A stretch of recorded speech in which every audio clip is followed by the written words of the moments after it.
Okay, hello everyone. Welcome to another of our podcast conversations here at the Fire and Blood. Today, this is a recording, by the way. But if you have any comments, we will be joining live at the comment sections with you. So feel free to comment, and we will be replying at the same time. So today we have. Interrogating Billie from the Asylum MetalCorps in London. So, so Billie, welcome Thank you to for your having me. podcast. Yeah, it's a blessing to have so many. You don't really realize how many metal sets exist in the UK until you start digging and realize there are quite a few. But yeah, so yes, before we start talking about the asylum and the ministry of the, like, tell me a little bit about yourself, about your faith journey, how that came into metal. So you was always into metal, or you became a Christian and then a metalhead, or a metalhead and a Christian, or those things came together.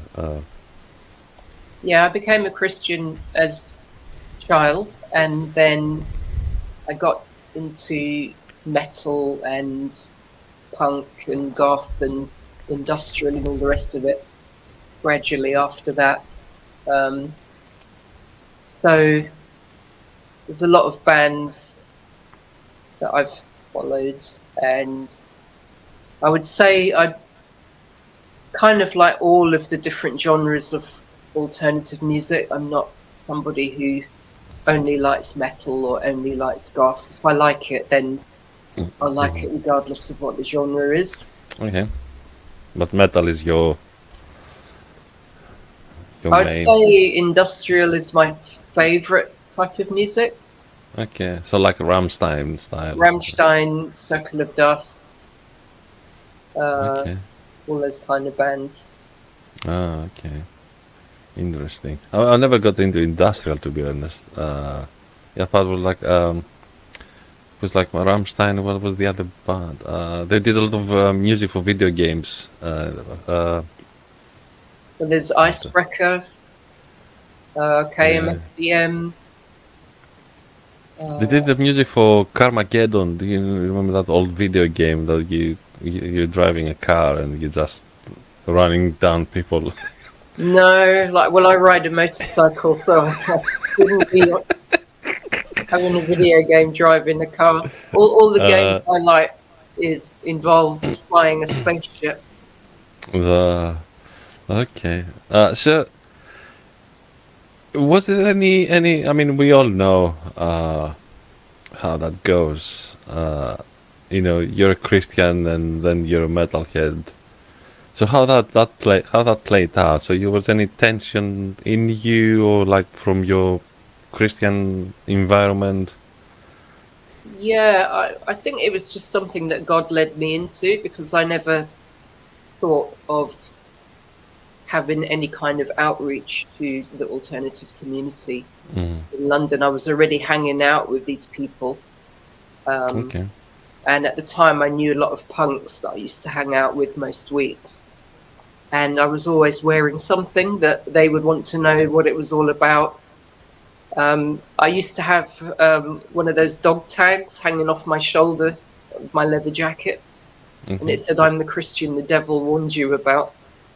So they're fascinated by that and saying, "Oh, what's that all about?" And That's very. I think it's very cool.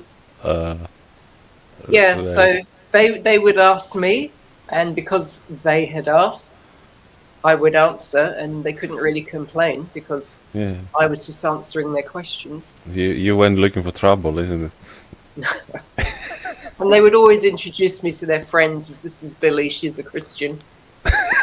And I just didn't understand why they would always introduce me like that. I mean, who I don't, does that? I Just to don't know, start because using sometimes we have it from the other end, like people coming, like, introduce themselves. I'm an atheist. I was like, okay, just your name would be enough. yeah, I don't know. But I think they just found it fascinating that somebody who looked so similar to the way they dress Yeah. was a follower of Jesus Christ. Yeah, I think that's very something that when it's like metal gets into pioneering or outreach, it's something like really nice because I remember I was reading a book a few years ago by Michael Frost, and he was saying if you want to get people's attention, you need to do things that they don't expecting you to do. Everyone expecting Christians to have soup kitchens and giving food parcels and clothing, which is good, it's fantastic. And this shouldn't stop, but everyone's expecting, so you don't really cause any heads to turn. Yeah. So kind of people got used of us doing those things, and I'm not criticizing, of course, that we shouldn't stop. We need more of that. Well, But they have when stereotypes of what they think a Christian looks like. These days, a lot of people expect you to be conventionally dressed. Mhm. If you're a guy, maybe wearing a suit, short hair, nice polished shoes. Yeah, Um, there was a problem I had with the church I came into faith. It was a highly conservative and fundamentalistic Pentecostal church. So literally like ties and shoes, and I was popping in with cargos, trousers and yeah. t-shirts, and at the time I didn't have a lot of tattoos. I only had like a couple of them, and one it's over here. And because I always fold my sleeves, it was visible, and they didn't like this. So it was like I should be hiding them. It's like why? Like what? I mean, okay, that's one thing to say. I believe tattoos are wrong, but another thing, I should that I hang my head in shame because I got tattooed. It's like Well, I can't do Jesus anything. got a tattoo. No, I Is mean a I tattooist. can't do anything about it. It's Yeah. on me now, like for life. Like I'm not gonna end up like sweating every summer because like you don't want to see my tattoos. Like I can't do anything. But Well, anyway, the yeah. So Bible, the Bible says that Jesus has got his name written on his leg when he's on his white horse coming back to gather us all to him. So I don't remember this one. Where was that? I think it's in Revelation Okay. because his name is written on his leg somewhere, Yeah. and I guess that's a tattoo of some sort. Yeah, you could say that. Yeah, yeah, of course. Yeah, no. But tell me a little bit about from your like then church environment. Was like any like try to discourage you from metal and punk or hanging out with punks and metalheads? Um, to begin with, there were some Christians who didn't understand about the alternative community because they weren't into that kind of music, Hmm. and they would think it was evil or dangerous or something like that. Um, but the thing is, Jesus used to go to the people that he wanted to reach. And I felt it was important to go to the people that I wanted to reach. So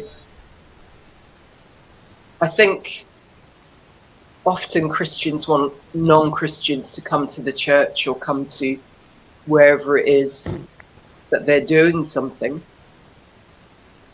But you can't do that all the time.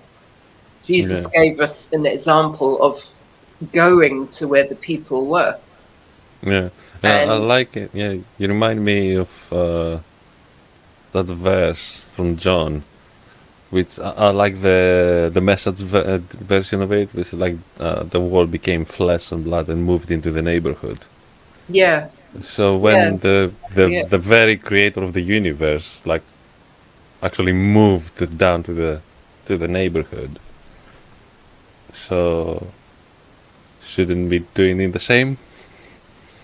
And because Jesus used to go to where the people were and he got to know people, people started inviting him places. They started inviting him to dinner and all that kind of stuff. And I found the same thing. If I'm hanging out with alternative people and I'm getting to know them, and eventually they're going to start inviting me to places. They're going to want to spend time with me. Because the important thing is you have to build relationships with the people you're trying to reach. Yeah.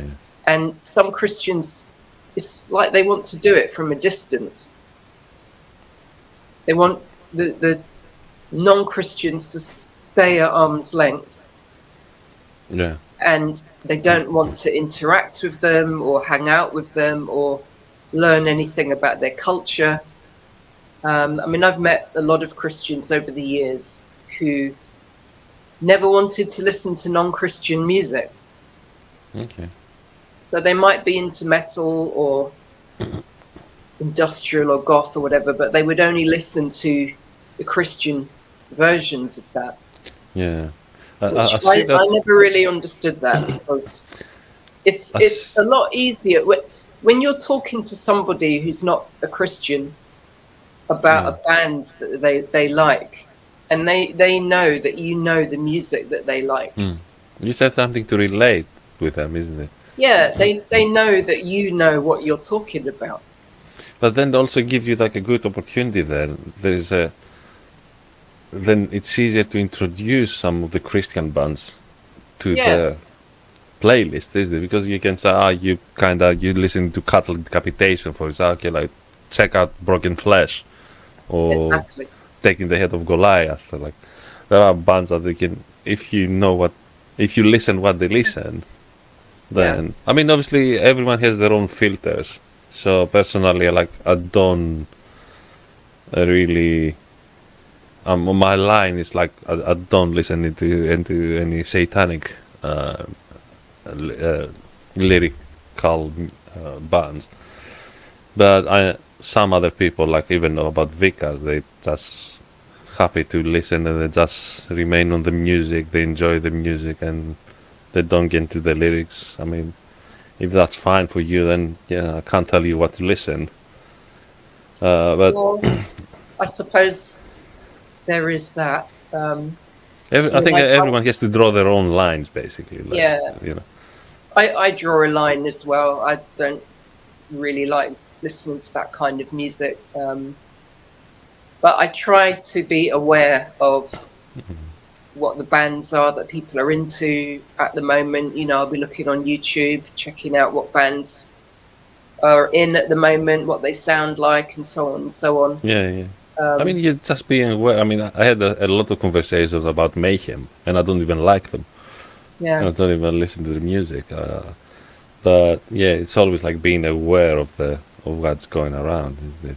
And what you're saying about a lot of Christians that don't even like metalheads, they don't want to be listening anything but Christian bands.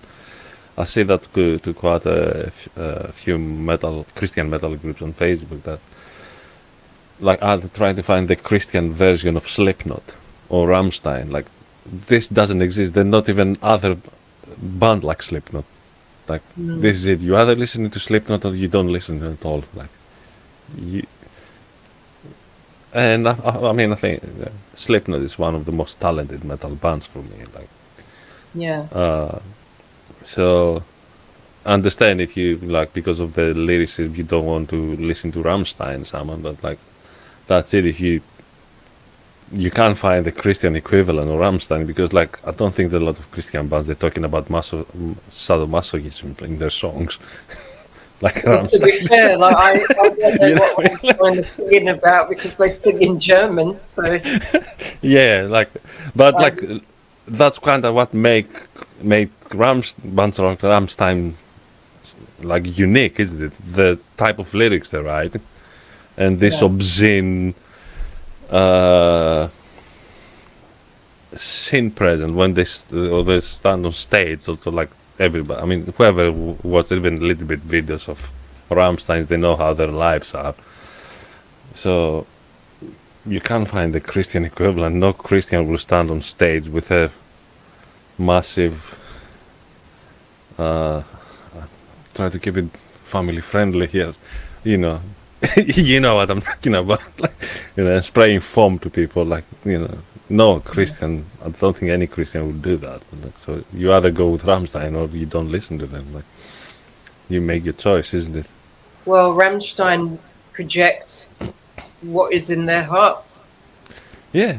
They project what matters to them. Every band does. And if a band doesn't have anything to say, then that's what they'll put across through their music, through their stage show. Hmm. So Yeah. So you're the founder, like, of Asylum. yeah. So tell me a little bit about that, how that started. Like, obviously, I guess it was a follow up from all the relationship you were building up, but That was basically it. I remember I was talking to people about Jesus anyway, because they were asking me when they saw T-shirts I was wearing or stuff on my leather jacket and so on. so just let me get a question. That were you doing this like on purpose, or you just you wearing those No, things I because? was just wearing what I would normally wear, Mhm. and people would ask me about the stuff that I was wearing, so I So would you tell them. didn't have like a plan of like reaching out. Like, it wasn't No, like any. not at all. That didn't come till later because I was at home at my parents' house and an idea popped into my head about speaking to these people about God, and I just thought that's not something I want to do.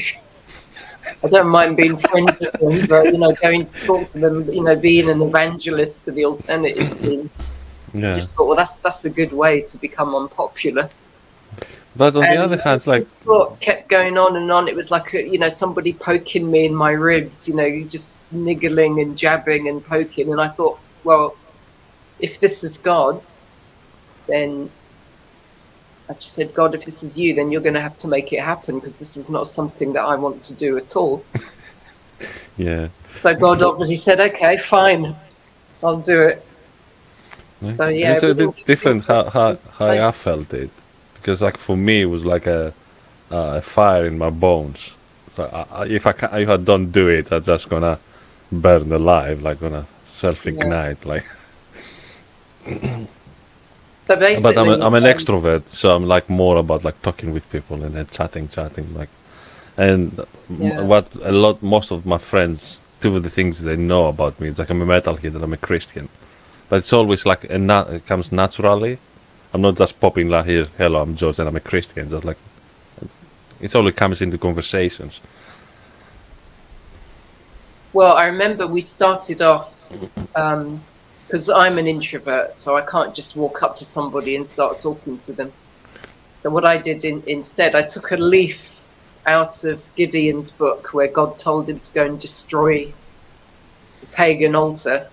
And because he was frightened, he went and did it at night when nobody would know it was him. And I thought, okay, well, what I did was I asked my friend's wife to design some flyers and just hand somebody the flyer as they were walking by, so I wouldn't actually have to speak to them. But if Okay. they were interested and wanted to know more about this flyer that had been given to them, then they would come back and ask about it. How that And then, went? Because I know people don't really like taking flyers, especially from like well, religious what groups. we would do is there used to be a venue that bands used to play, and when the band had finished, everybody who had flyers for clubs and different band nights and stuff that was going on in the alternative scene, they would just hand out flyers as people were coming out. Okay. Um, so me and a couple of friends, we would just join them and Okay. hand out our flyers at the same time. Okay. And every so often you'd see somebody notice the flyer that we'd handed them and they would just stop and then they would turn around and they'd be looking to see who it was that gave them this flyer.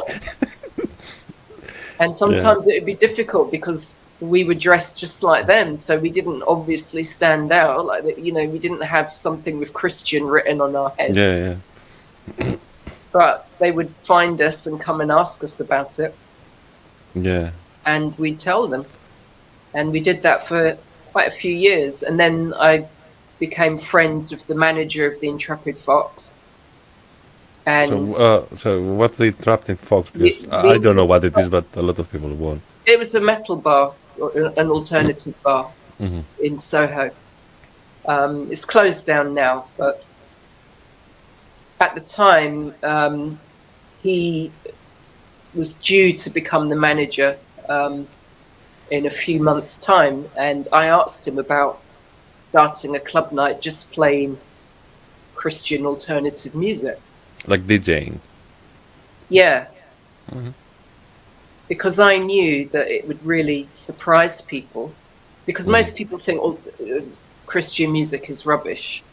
So Well, is they this how? certainly did at that time. When anybody thought about Christian music, they would just think it wasn't very good. But we knew that there was really brilliant stuff out there. And so I knew that if we had a night where we're just playing Christian stuff, and again, people could come in, not realize it was playing Christian stuff until they might notice some of the flyers that were lying around. And then they would come and ask us, what's this? And then we would say, well, we're Christians and so on. And then we'd say, all of the music you're hearing is all done by Christian artists. And they would be seriously shocked. Really? Because the music was good. It wasn't what they were expecting. And even some of the bands that they were into, we were playing bands like King's X, for example. Okay.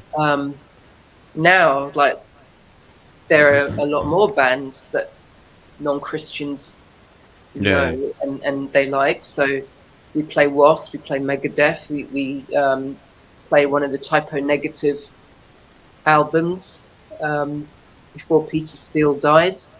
We play Papa Roach. I mean, there's so many bands that we play that were known in the non-Christian scene.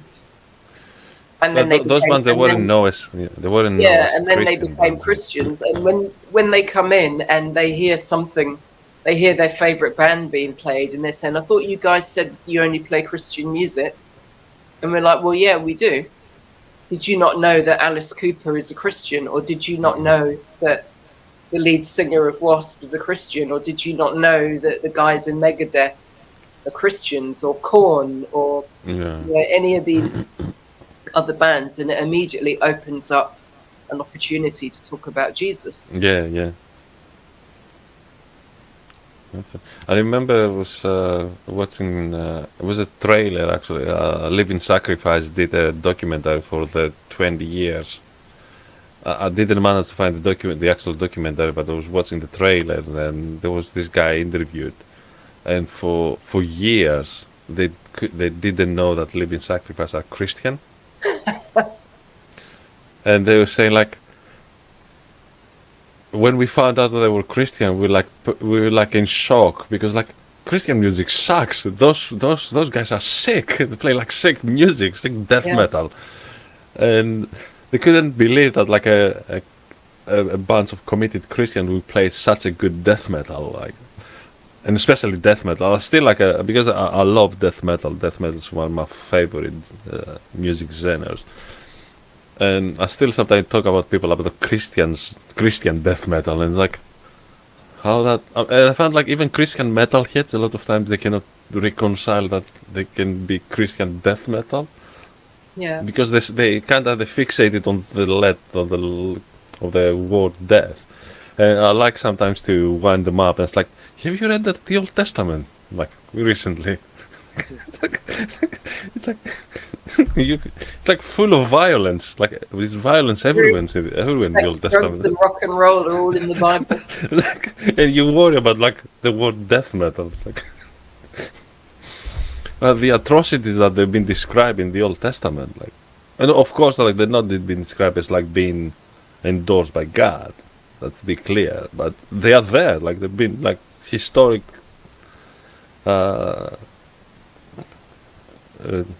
events that they kind of been described like they are in the Bible. Yeah. It's like, have you ever read those part quite recently, like, and you worried about like death metal? It's like, yeah. I think it's how people like kind of separate those things. Like if it's in the Bible, it's kind of becomes automatically holy. It's like it just, but that's just like a, a history account. Doesn't make anything holy about warfare and violence, but it's there. So I kind of think like especially the extreme metal thing, like even the Christian side, it kind of carries on that violence, but not like endorsing violence. Yeah. So you're talking with people at the gigs. So how that happened? Like they got interested, wanted to know more, and so how you follow that up after that?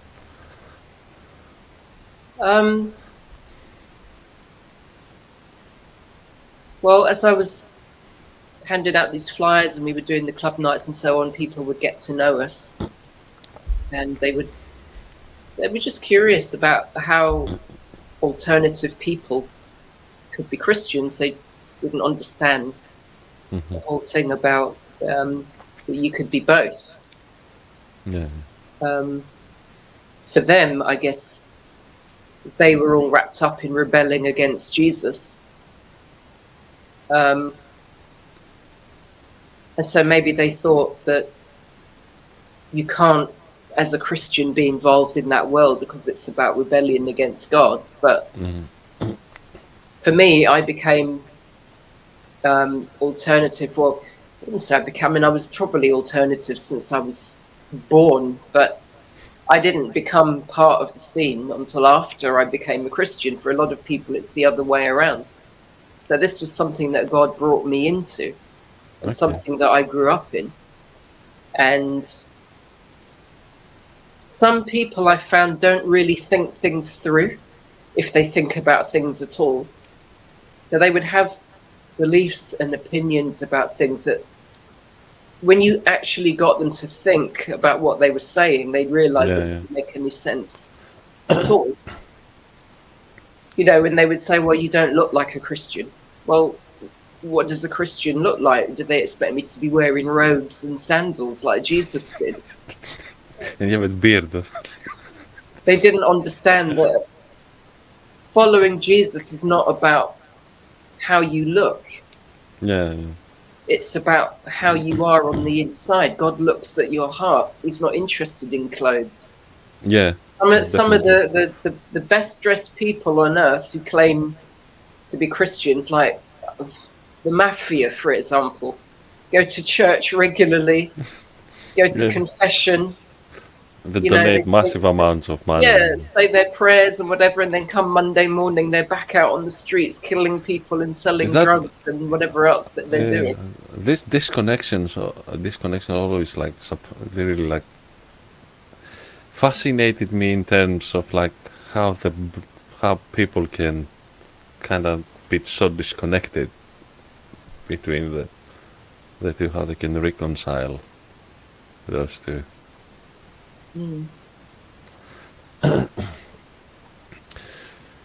So what would people would say? Like, was there like the typical stuff like metal is the devil's music, and some Christians would, because for them it was the other side of the coin, that they hadn't really thought about things either. The style of music isn't evil. It's just like a knife just lying there on the table isn't evil. yeah, It's what you do with it that makes it a tool for evil or not. yeah, definitely. And I remember years ago, I went into a Christian bookstore. I can't remember where it was now. I think it was somewhere in South London. There was a particular band I was looking for, Demon Hunter or something like that. And I walked in and I said, have you got this band? And they looked me up and down and they didn't look very impressed. and they were saying, "Oh, that kind of music is demonic, and it's this and it's that, and it's this and it's that," and they were the kind of shop that was selling black gospel. They were selling, I don't know, country and western, all sorts of Christian music, but they didn't have anything alternative at all. Yeah. And I remember saying to this woman, "Well, if this is the kind of music I'm going to have to listen to in heaven, I'd rather go to hell." You And remind me. strangely enough, she got it. It's the penny dropped, and she realised not everybody is into the same music. Yeah, you do. I mean, imagine like an eternity listening to Hill songs. I was like, Oh my word! gonna beg God to send me down. I probably got stranded in hell. Like, definitely that's not heaven. Yeah. The thing is that the mistake that a lot of Christians who are conventional make is the assumption that being a Christian is about being conventional. But all that is it's just cultural programming. Yeah. Do you agree? Do you believe that? Because I believe that it's also a model that's failing. I mean, it's falling apart. It's already failed. Like I think my view is like it's a model that falls apart. I mean, I say that like in. I mean, if any Salvation Army members are listening, they might find it quite controversial. But it's if you walk to an average Salvation Army Sunday meeting, like you see people with the uniforms and tied up and all the epaulets, and like, do you realize how strange that is to people? Like, kind of, you know, it looks weird, basically. Yeah. And I'm a soldier of the Salvation Army. I have my uniform. I don't really wear it, but kinda, and I don't wear it because I make this point. Like, what's the point? Like, so we can all look the same. Like, I don't want to everyone look the same. I'd rather go put my Hailstorm T-shirt on Sunday morning than my uniform. Yeah. I think the problem is, even now in the 21st century, some Christians, because they don't spend that much time with people who are not Christians, they don't know how to reach them. Definitely. They don't know how to relate to them. They don't know what to talk to them about. And for that reason, they do all of these things trying to encourage them to come to Jesus.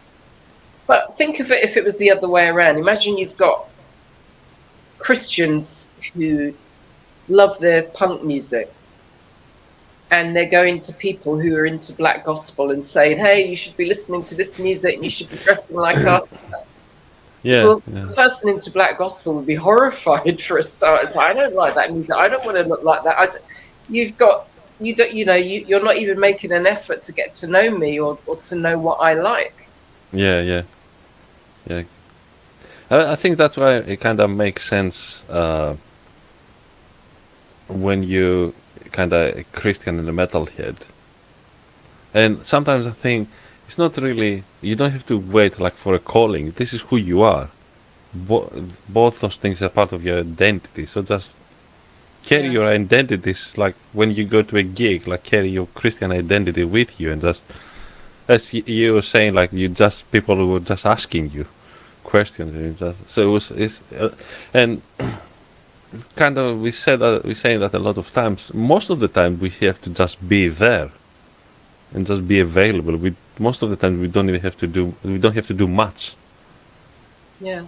other than just being there. Like go to the local metal pub and wear your Exactly. I mean, Jesus used to go to people's houses for dinner. He went to weddings. I mean, wherever he was invited, he would go. yeah. But so many Christians don't want to do that. They don't. Sometimes they just don't grab the opportunity to build a relationship with that person. Mm. And I had a funny experience years ago. There was a woman who was into witchcraft who started coming to Asylum a few times, and she invited me to her coven. She said, "I'd really like you to come. Like, I think you'd find it interesting." And I was horrified because I thought, I don't want to go to a witch's coven. What do I want to do that for? Anyway, Because Jesus is already there. well, the church that I was going to at the time, this is before that we kind of started the Asylum Fellowship as it is now, of the meetings that we have now. And I was talking to this she was a black lady at church. I'll never forget it. She was a black lady, loved her black gospel music.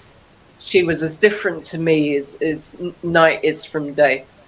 And I happened to mention to her, there's this woman that has been coming to Asylum, and she's invited me to go to her witch's coven and to meet the other witches and see what they do there. And I don't want to go. Like, I just don't want to go to that place. Do you think I should go? And without hesitation, she said, "Of course you should go." She said it would be bad manners not to go. You've invited her to come to Asylum. She's come a few times. Now she's inviting you to come to her thing. To be You honest, have because to go. I was living in London for a few years, and in that church in Hackney, we had quite a lot of, like, especially older Caribbean mainly ladies, and I love that, like, spontaneity that they Yeah. just jump on anything. Just like, But I remember I was so surprised at her answer, because to look at you her, wouldn't expect it, isn't it? yeah, You expect, like, to. she would look like one of those typical people that would say, "Oh, like that music you're listening to is demonic, and the way you dress is demonic, and this and that." And but she understood the kind of people that I was reaching out to, and so on and so on. And she also knew that I wasn't acting the part. I genuinely enjoyed that kind of music. I was genuinely part of the scene. I knew the people. Yeah, I And don't all think. she saw was an opportunity to build a relationship. Mm. But at the same time, I don't think you can play the part. When it comes to subcultures, as you know, we are in metal, you can't play the part. You are the part of the community, or you're not. Yeah. You want to. It's like me decided to minister to steampunks. I'm not a steampunk.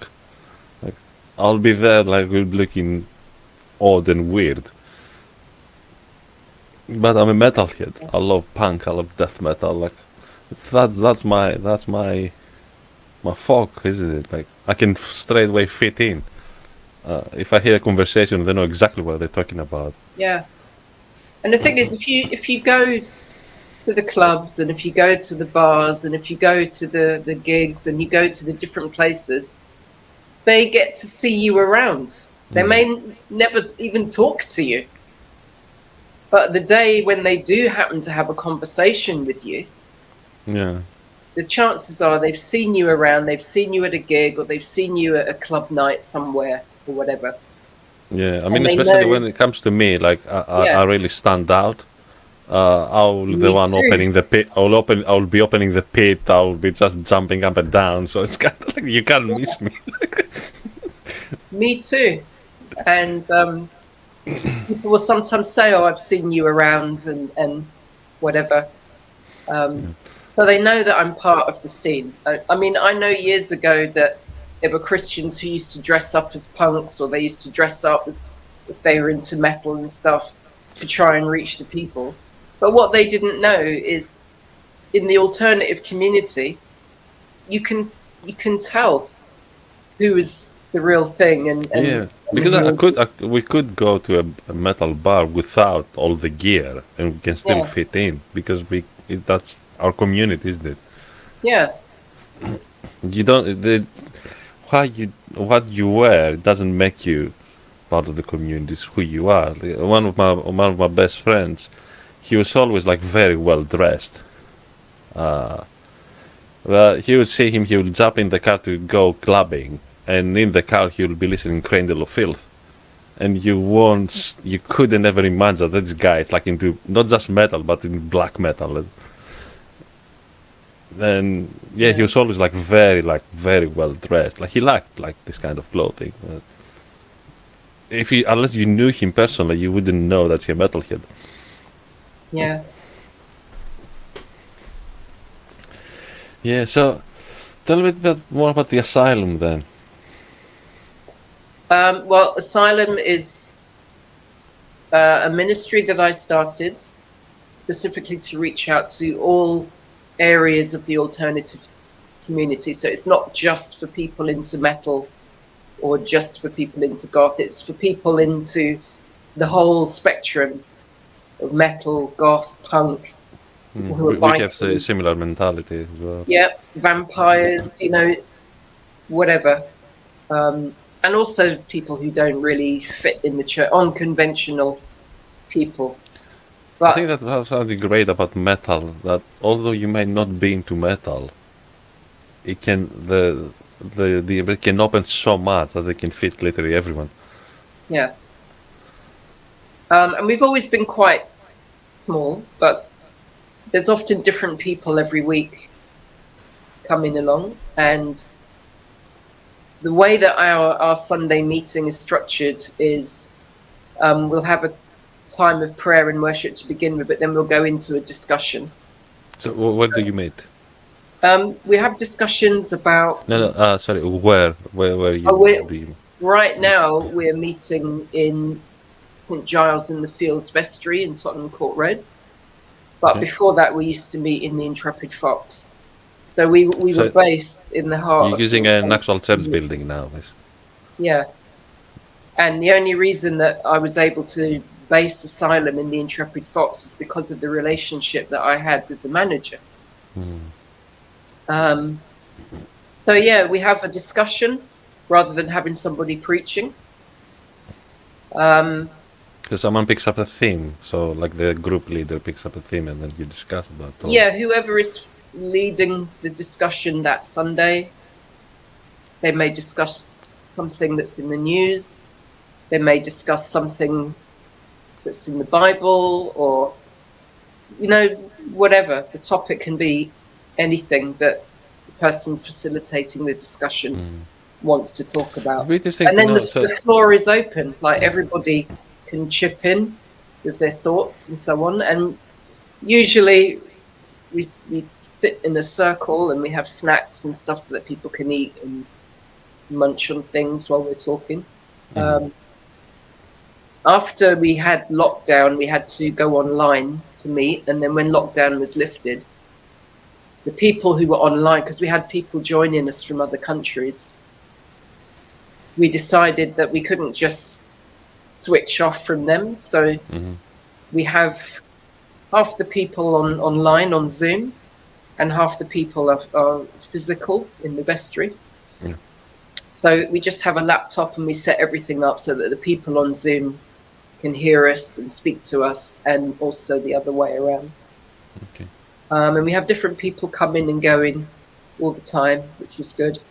But normally, like a Sunday meeting isn't more than 9 or 10 people, which is a nice size if you wanted to have a group. Yeah, Because yeah. if you had 25 people turn up, then it's difficult to have a discussion.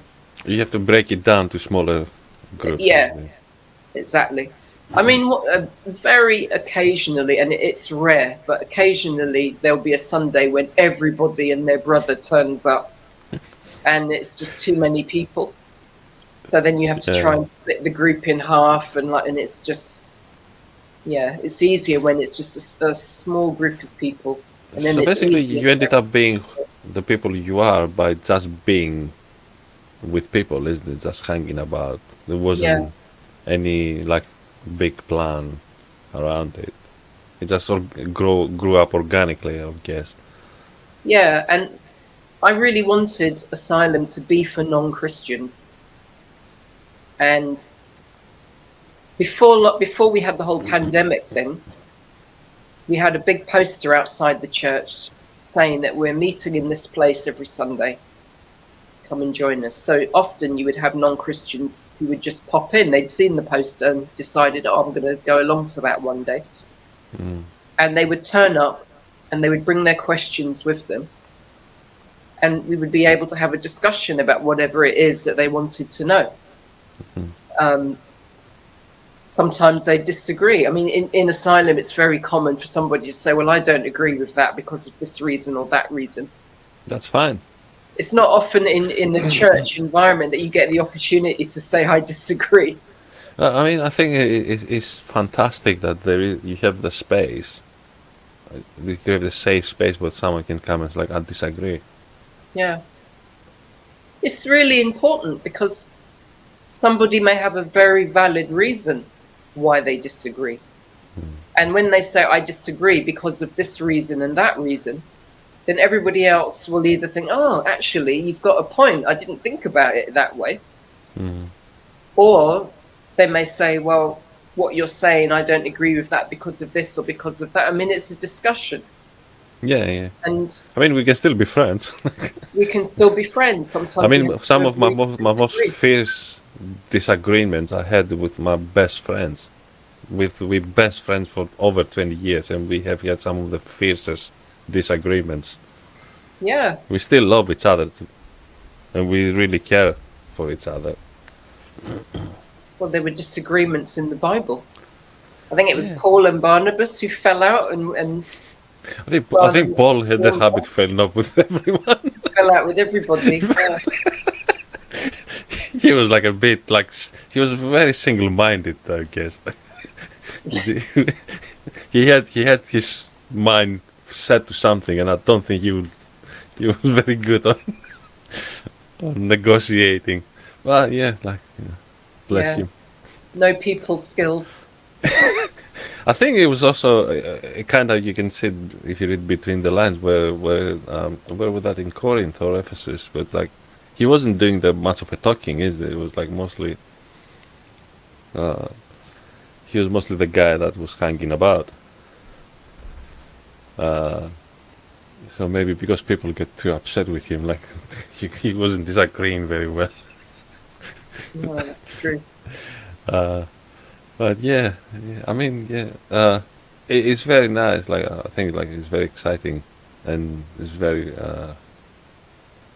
nice that you have that safe space there that people can come from every background and kind of actually disagree. Yeah. Um, And the thing So is, Asylum is a place where non-Christians will feel safe to come. They know is that that similar? Yeah. they know they're going to be meeting with their people. They know that they're going to be meeting with people who understand them, who can relate to them.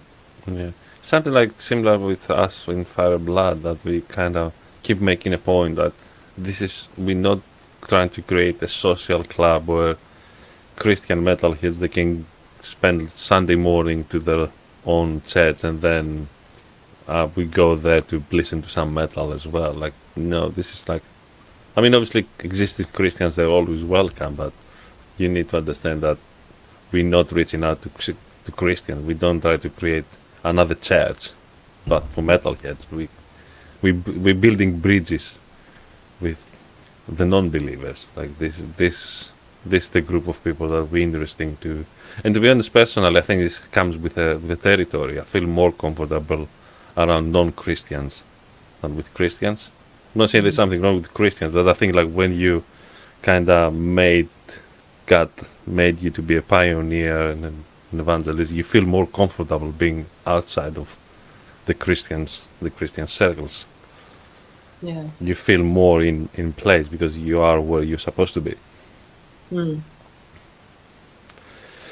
Yeah, I mean, I think we kind of good to wrap it up.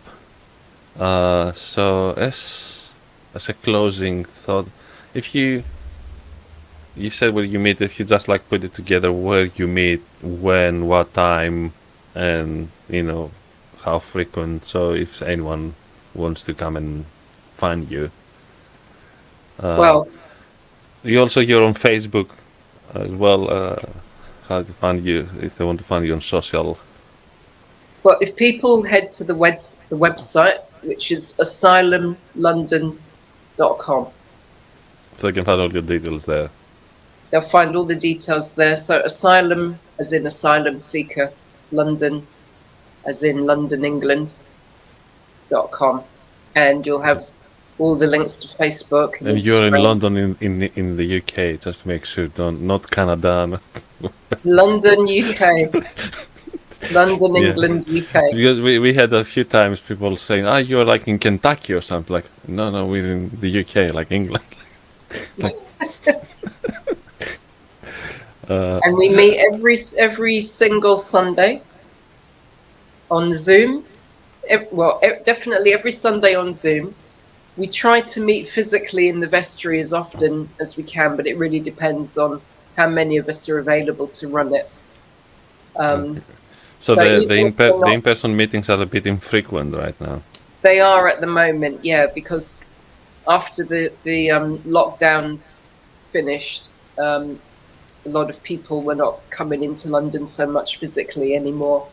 So basically, we're kind of building everything up again. I think with the lockdowns, it caused a lot of disruption. People were thrown out of their regular routines, and I was speaking to Steve about that actually, and he was saying that a lot of churches and a lot of Christian groups have gone through the same thing. They've lost half of their members. It's something that everybody's going through. That's a great time to reimagine ourselves, isn't it? Yeah. As a closing thought, I wanted to ask you that earlier. How Asylum came into, like, the name? Like, in a very quickly. Do you know, I really can't remember. Doesn't matter. I do remember that I didn't want to use a cross. I'm one of those weird Christians. I don't really like crosses. Yeah. I wanted to use something that represented Jesus himself. Yeah. I mean, also, although I have one tattooed on me, I prefer like more like the Tree of Life. I have like a pendant. I love the symbolism of the Tree of Life because it's also intercultural, and you can find it in a lot of like cultures and. But people always expect if you're doing anything that involves Jesus, there's going to be a cross somewhere. And I thought, well, crosses have been done to death. I want to do something different. So I chose the Star of David to be part of Asylum's logo. Jesus said he's the bright and morning star. And I remember thinking about the Star of David and thinking, well, who is that star? And I was thinking, well, obviously it's Jesus. It's not David. It's Jesus. So I grabbed that, stuck it in the middle of our logo. Also brings a little bit can confuse people with a pentagram as well, isn't it? There were a lot of Christians who accused us of having this pentagram and being counterfeit Christians and so on, and it was. I think as metalheads we exist in the tension between both worlds, isn't it? Both worlds they try to tell us we're not genuine in either side. Yeah, but sometimes we meet Jewish metal fans or Jewish punks or whatever, and they see the logo and they love it because they think, oh, you've got the sign of our country. Then it's like, yeah, we love Jews. Jesus is Jewish. Duh. Yeah, people forget that. Yeah, thank you very much for coming. I had a great time. Likewise. Yeah, it's really exciting about you, and I mean, I was hoping to be able to come and meet you in one of your in-person meetings. We should definitely hook up. Yeah, or we can maybe arrange to just grab a train, come into London, just meet you guys in one evening and just have some fun.